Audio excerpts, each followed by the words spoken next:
Hola nacionales e imperiales. Nuevas propuestas internacionales para poner fin al Ragnarok ucraniano ante la irrupción del vendaval Trump. Hoy os narraremos, entre otras cosas, los intentos diplomáticos de Turquía para mediar en el conflicto a través de unas filtraciones. También os hablaremos de la visión de la guerra manifestada en una entrevista por el analista de Rivar. Y finalmente también os contaremos acerca de un supuesto documento a futuro próximo, 2045, que se dice redactado por el Estado Mayor de la Defensa rusa, en donde se ve la cosmovisión final del conflicto para el Kremlin. Bueno chicos, esperamos que estas informaciones y sus breves comentarios sean de vuestro interés. Os las mostramos con mapas e imágenes para que no perdáis el foco. Esto es parte de Guerra Imperial. Allá vamos. El medio de comunicación Bumbler publicó un informe en el que afirmaba que el presidente turco Erdogan había diseñado un plan para la guerra entre Rusia y Ucrania.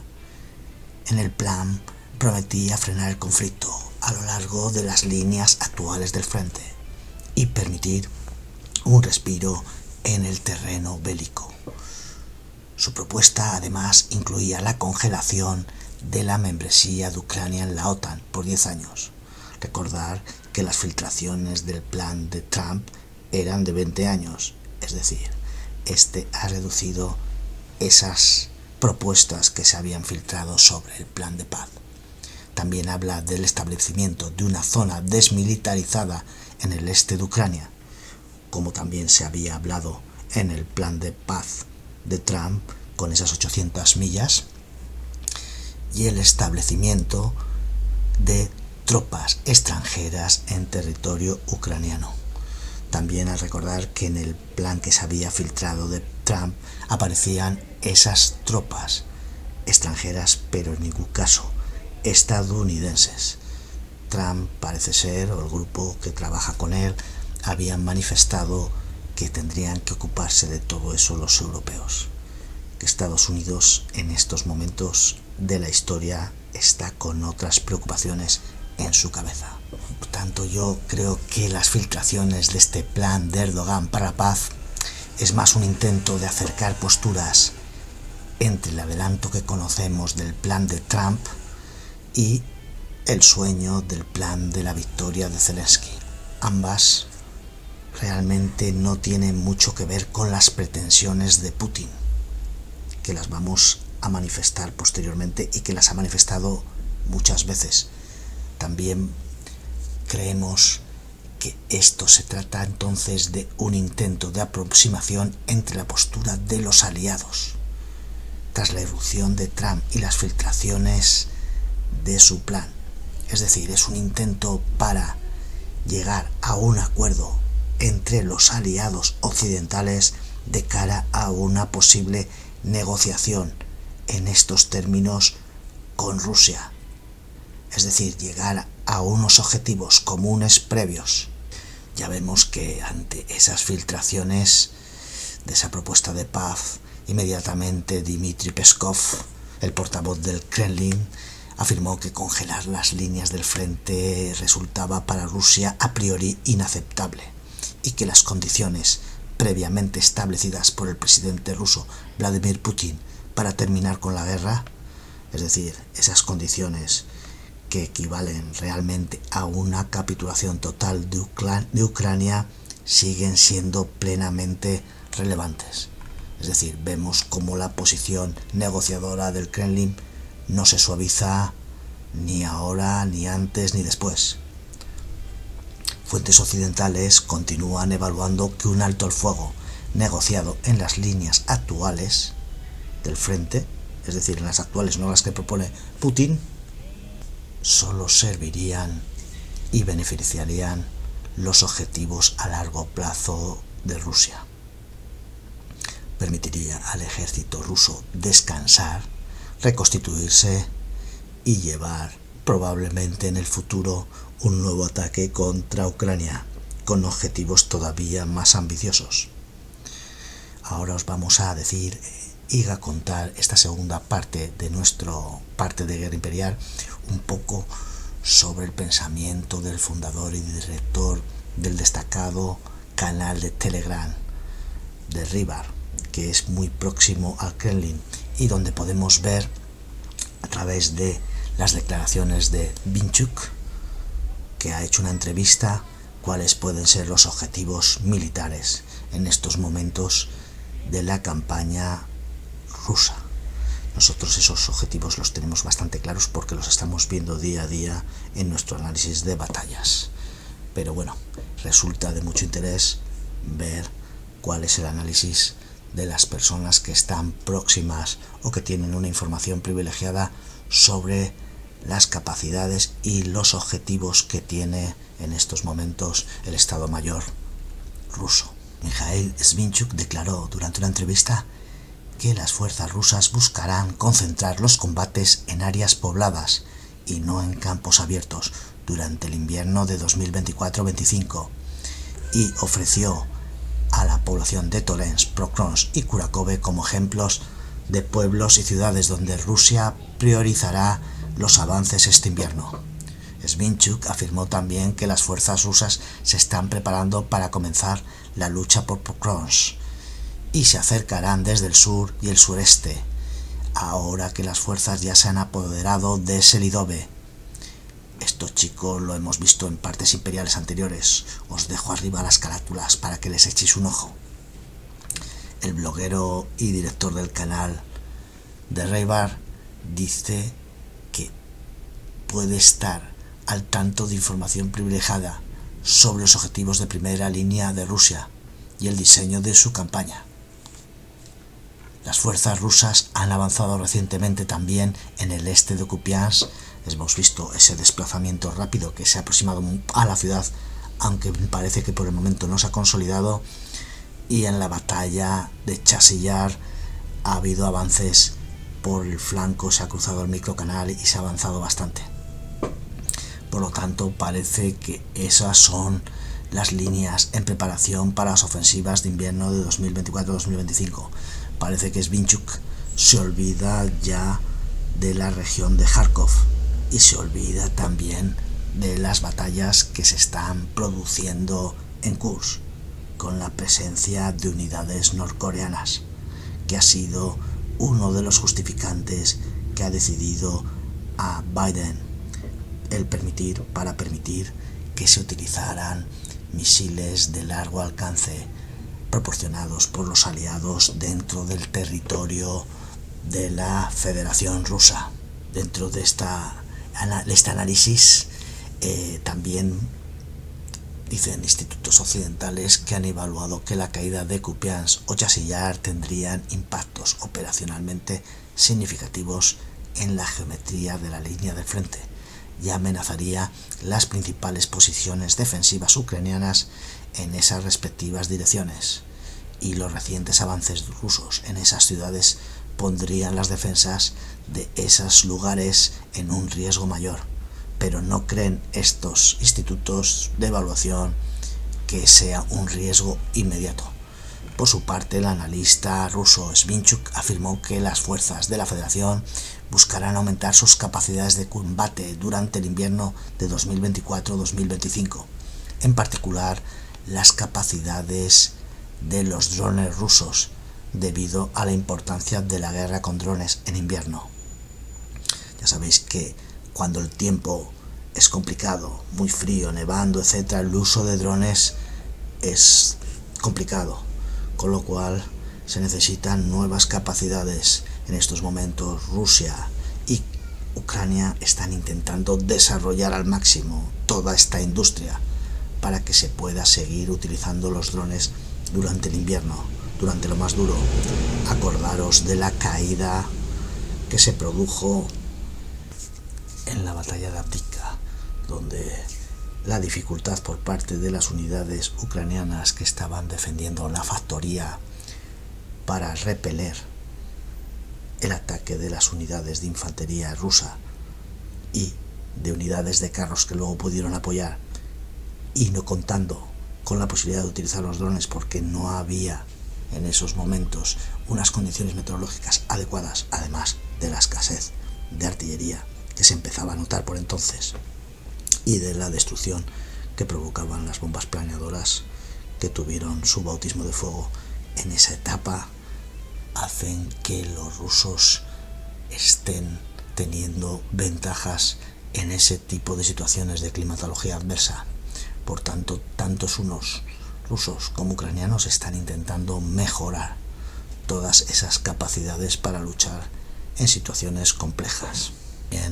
Este analista señaló que las fuerzas rusas tienen una ventaja de artillería, que es evidente, lo han demostrado durante todos estos meses, aunque parece que en estos momentos se está igualando un poco solamente, después de la desventaja que se produjo a principios de año, que era total. Ahora parece que se está reequilibrando durante un tiempo, va a depender un poco de la capacidad de producción de unos y otros. Pero dice que actualmente la guerra de drones por parte de los ucranianos es súper eficaz para reducir las columnas, y que entonces el ejército federal está pensando en utilizar fuerzas mejor entrenadas y equipadas que puedan avanzar más efectivamente dentro de los núcleos urbanos, de las pequeñas poblaciones, y no atacar tanto en campo a través. Las operaciones con drones ucranianas continúan desempeñando un papel fundamental en cuanto a restringir las maniobras mecanizadas rusas y evitar que sus fuerzas exploten por completo las limitaciones actuales que tienen de soldados y material ucraniano. Estamos viendo permanentemente en el campo de batallas, las unidades de drones son súper eficaces para reducir esa debilidad. En muchas zonas vemos que no hay soldados ucranianos, que llegan las compañías rusas en pequeños pelotones y toman poblaciones donde no hay nadie, donde ya sean replegados, donde no hay nadie, pero siguen siendo golpeados por las unidades de drones. Los drones han sido la gran disrupción de esta guerra. El analista dice que el mando militar ruso puede considerar que el combate urbano es preferible para el actual estilo de combate, que va dirigido por la infantería, ya que los edificios con varios pisos pueden proporcionar a la infantería rusa una mejor cobertura frente a estos operadores ucranianos de drones, mejor que en las áreas abiertas. El mando militar ruso puede preferir participar en el combate urbano para evitar prolongar el costo que el avance por campos rurales y asentamientos pequeños impone al uso y las reservas de vehículos blindados rusos. Por tanto, el mando militar ruso intentaría compensar las ventajas de los drones en el campo abierto y así reducir las pérdidas de estos vehículos. Según esta táctica, merece la pena penetrar en las poblaciones. También el director de Ray-Ban, Svinchuk, en su entrevista respondió a unas preguntas sobre las actuales condiciones que permitirían que Rusia entrara y aceptara unas negociaciones de paz para poner fin a la guerra. Afirmó que primero Rusia debe obtener el control total de Lugansk, Donetsk, Zaporilla, Gerson, que Rusia ha anexado durante la guerra, y aún demanda que deben ser las zonas que no ha conquistado durante la guerra de esos oblasts, también deben estar dentro de la federación. Añadió que Ucrania debe desbloquear la carretera que atraviesa la provincia de Odessa hacia Transnistria, la república separatista prorrusia de Transnistria, para que Rusia pueda tener comunicación con esa población. Es decir, en vez de como habían intentado los ultranacionalistas rusos, reivindicar la toma total de Odessa y dejar a Ucrania sin costa para al mismo tiempo comunicarse con Transnistria, en esta situación que plantea Svinchuk se conformaría con una vía de comunicación directa con Transnistria. Sería como una leve mejora ante la situación y las propuestas que tiene el Kremlin inalterables desde el principio. Pero vemos que esto también tiene una doble vara de medir. Svinchuk pidió también que Rusia obtenga acceso al río Danubio, cuya desembocadura se encuentra entre la frontera entre Ucrania y Rumanía, y por tanto se crearía con eso una zona de amortiguación en las áreas fronterizas. Como os he mencionado, para Svinchuk, esta situación de no reclamar directamente Odesa es una forma que tiene de generar concesiones por parte del Kremlin frente a las posiciones más ultranacionalistas. Entonces intentarían también dentro del bando ruso haber como unas posiciones más mediadoras y otras más exigentes. No obstante, al final la decisión tiene que ser la que tome Vladimir Putin. El acceso ruso a Transnistria y al río Danubio permitiría esencialmente a Rusia operar dentro y fuera de las costas de las provincias de Mykolaiv y Odesa, incluso si las fuerzas rusas no ocupan estos territorios. Como os hemos dicho, el universo ultranacionalista impele a Putin a ocupar todo el sur de Ucrania, incluida la ciudad de Odesa. Por tanto, el acceso ruso a Transnistria y a esas áreas cercanas a Odesa le permitirían recuperar el control de esa parte del Mar Negro y podría en el futuro facilitar que Rusia organizara un nuevo ataque sobre el sur. Por otro lado, se sabe que las tropas ucranianas, lo hemos visto a lo largo, han conseguido despejar toda esa zona del Mar Negro y han controlado a las fuerzas de la flota rusa que estaban en el acceso que tuviera Rusia al río Danubio y a la carretera a Transnistria permitiría establecer líneas de comunicación con la zona de Gagaucia, en el sur de Moldavia, que hemos visto últimamente que ha habido mucha tensión en Moldavia con las elecciones, con la minoría rusa, con los prorrusos que no son propiamente rusos, pero que apoyan a Rusia dentro de Moldavia. Y ahí existen una serie de puertos en el río Danubio, como Giurgiu-Lesti, donde permitiría futuras operaciones contra el sureste de Ucrania, Rumanía y la propia Moldavia. Esos son las evaluaciones que hacen institutos occidentales de esa situación que se produciría si se permite ese pacto suave por el lado ruso. Ya sabemos que la importancia para la OTAN de todo ese flanco sur del frente del este es muy importante y se está manifestando en la construcción en estos momentos cerca de la ciudad de Constanza, de la principal base de la OTAN allí en el sureste de Rumanía, a menos de 100 kilómetros de la desembocadura del río Danubio. Por último, para terminar, como os habíamos dicho, parece que se ha filtrado un documento del Ministerio de Defensa ruso donde se hacían proyecciones que pronosticaban los desarrollos políticos militares globales hacia el año 2045.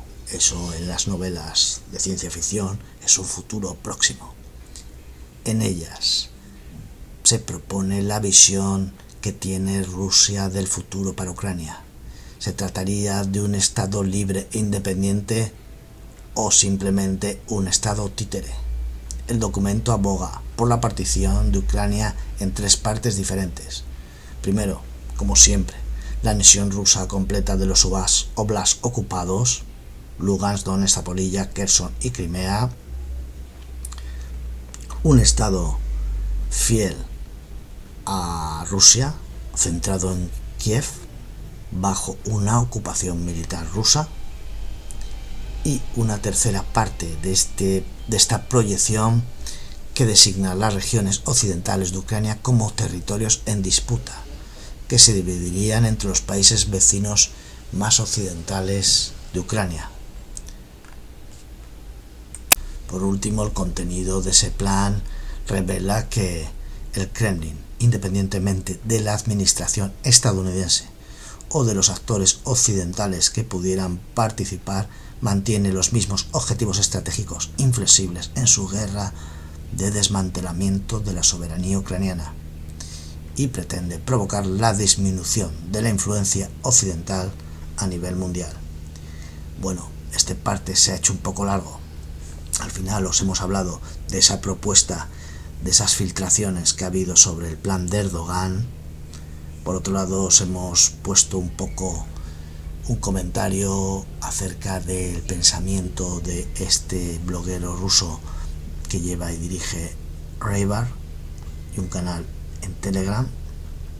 Y por último os hemos hablado de ese plan o ese documento que no se conoce realmente, inexistente, pero que ha sido citado por unos periódicos ucranianos acerca del proyecto a futuro, a 2045, del Kremlin para Ucrania y para el mundo. Bueno chicos, esto ha sido parte de Guerra Imperial. Espero que os haya gustado. Si os interesan este tipo de informaciones, este tipo de breves análisis, este tipo de imágenes y de mapas, dar un like, suscribiros o hacer algún comentario. Ya sabéis que aquí nos interesa la información lo más imparcial posible. Todos tenéis vuestro corazón y todos tenemos nuestro corazón, pero al final la información es la que se ve día a día, y esa es la que intentamos transmitir. Un saludo a todos, esto ha sido parte de Guerra Imperial.